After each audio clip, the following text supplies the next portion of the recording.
Budget में जिस बात पर सबसे ज़्यादा ध्यान होता है वो होता है टैक्स रिजीम।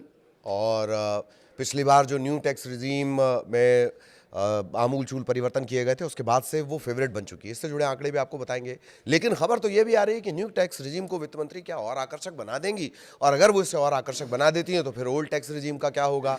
इस तरह के तमाम सवालों के जवाब आपको इस वीडियो के आखिर तक में मिलने वाले हैं। नमस्कार, मैं ललित प्रजापति। बजट स्पेशल जो हमारा वीडियो है वो आप देखना शुरू कर चुके हैं। तो उम्मीद की जा रही है, डिमांड की जा रही है, अलग अलग जगहों से ये रिएक्शंस सरकार को मिले हैं, मतलब सुझाव, माफ़ कीजिएगा, सुझाव सरकार को मिले हैं कि बजट 2026 में वित्त मंत्री Nirmala Sitharaman new tax regime को और ज़्यादा अगर आकर्षक बना दें तो बात बन जाए। लेकिन कहाँ कहाँ क्या क्या गुंजाइश है, और जो नई टैक्स पॉलिसी है, न्यू टैक्स रिजीम है, उसमें फ़िलहाल क्या स्थिति है, अगर कोई उसमें सहूलियत दी भी जाती है तो वो किस तरह की होगी, क्या उसका फ़ायदा आपको मिलेगा, इन तमाम चीज़ों को समझेंगे। थोड़े से आंकड़े भी हम आपको बताएंगे कि जब से न्यू टैक्स रिजीम इंट्रोड्यूस हुई है कैसे साल दर साल उसकी लोकप्रियता बढ़ी है, और अब तो कहा जा रहा है कि बाय डिफ़ॉल्ट ही वो हो जाएगी। तो शुरू करते हैं। बजट 2026 में वित्त मंत्री नई टैक्स पॉलिसी को और आकर्षक बनाने की कोशिश कर सकती हैं, ऐसा एक्सपर्ट्स का कहना है। एक्सपर्ट्स ये मान रहे हैं, जानकार ये कह रहे हैं कि कुछ ज़रूरी डिडक्शन फिर से शामिल करने से सिस्टम और ज़्यादा फायदेमंद बन सकता है। कुछ और डिडक्शन मतलब जो ओल्ड टैक्स रिजीम है, पुरानी टैक्स भरने का जो तरीका है, उसके कुछ अच्छे पॉइंट्स जो हैं, उसके जो अच्छे की फैक्टर हैं, उनको न्यू टैक्स रिजीम में शामिल कर लिया जाए। अगर आपकी टैक्स रिटर्न भरने की जो जटिल प्रक्रिया है वो इतनी आसान हो जाए कि आप हर साल सिर्फ क्लिक करके पैसा बचा सकें तो मज़ा ही आ जाएगा। बजट 2026 में सरकार दरअसल यही कुछ कोशिश कर रही है। वित्त मंत्री निर्मला सीतारमण नई tax regime, new tax regime को आकर्षक बनाने की तैयारी में है, ताकि जो नौकरी पेशा हैं, जो टैक्स पेयर हैं, या सीनियर सिटीजन हैं, वरिष्ठ नागरिक हैं, तमाम तरह के जो टैक्स पेयर्स हैं वो इसे पसंद करें।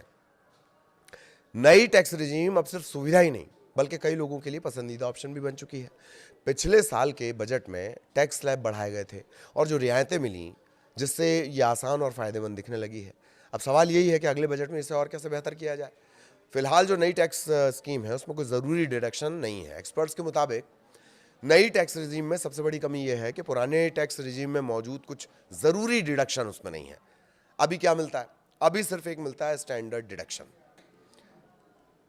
स्टैंडर्ड डिडक्शन है और एनपीएस का कंट्रीब्यूशन, ये दो चीज़ें ही उसमें मान्य होती हैं। एचआरए हो गया, मेडिकल इंश्योरेंस हो गया, एटीसी के कई प्रावधान हो गए, घर का किराया हो गया, ये तमाम चीज़ें उसमें शामिल नहीं हैं। एक्सपर्ट्स का ये कहना है कि कुछ ज़रूरी डिडक्शन फिर से शामिल करने से सिस्टम ज़्यादा फायदेमंद बन सकता है।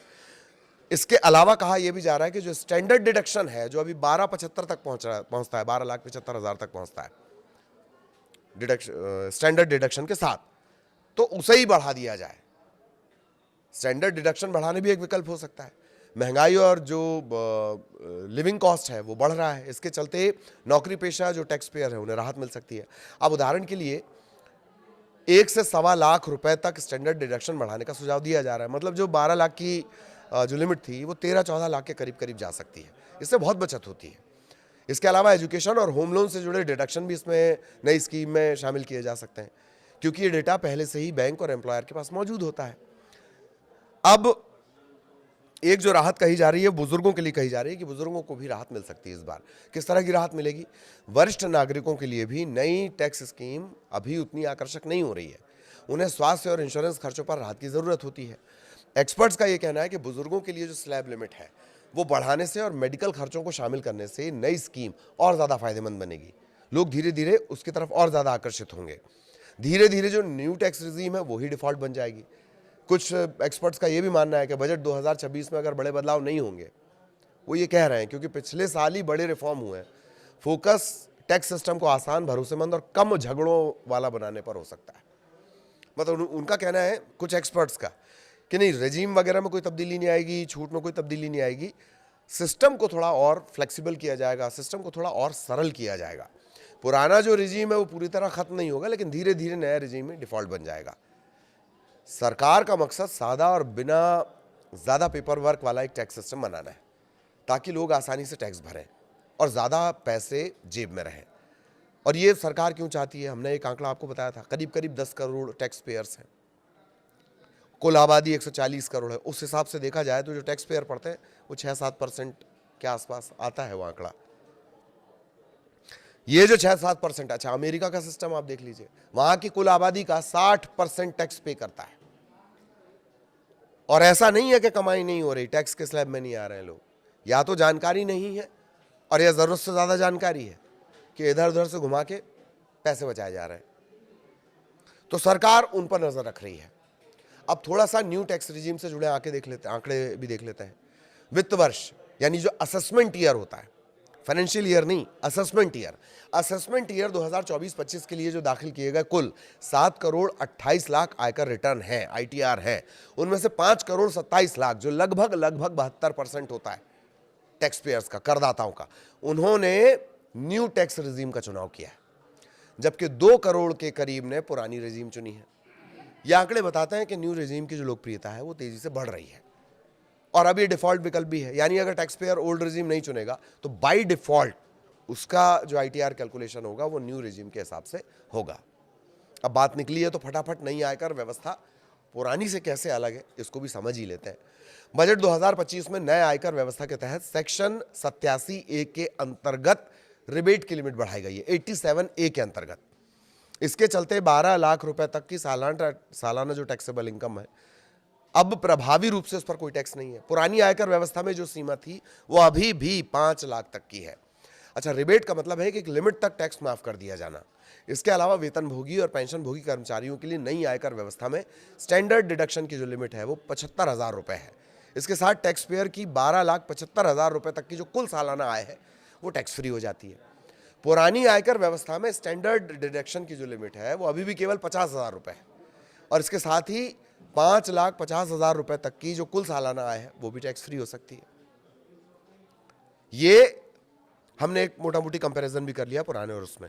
अब ये उम्मीद की जा रही है कि जो न्यू टैक्स रिजीम है उसमें क्या क्या बड़ी उम्मीद की जा रही है वित्त मंत्री जी से, कि भाई उसमें थोड़े से डिडक्शन, और जो पुरानी जैसे पुरानी टैक्स रिजीम है, ओल्ड टैक्स रिजीम है, उसके जो कुछ बेहतरीन फीचर्स थे, जैसे बच्चों की पढ़ाई का अब कोई नई टैक्स रिजीम में नहीं मिलता है बेनिफिट, होम लोन का कोई बेनिफिट नहीं मिलता है, एटीसी के अंदर का जो डिडक्शन आते हैं उसका कोई फायदा नहीं मिलता है।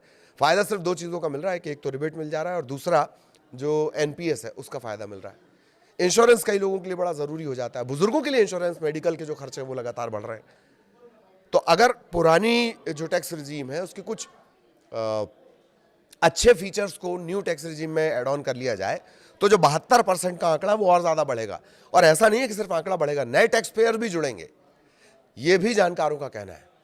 और यही वजह है कि तमाम उम्मीदें की जा रही हैं। आज हमने टैक्स रिजीम को लेकर चर्चा की, इसी तरीके से एक और टॉपिक को लेकर अगले वीडियो में बजट को लेकर हम बजट और उसके कोई स्पेसिफिक टॉपिक को लेकर हम आपसे बात करेंगे। कैसा आपको लग रहा है, क्या आप और उसमें बेहतर चाहते हैं, इसके लिए आप कमेंट में हमें बता सकते हैं। नमस्कार।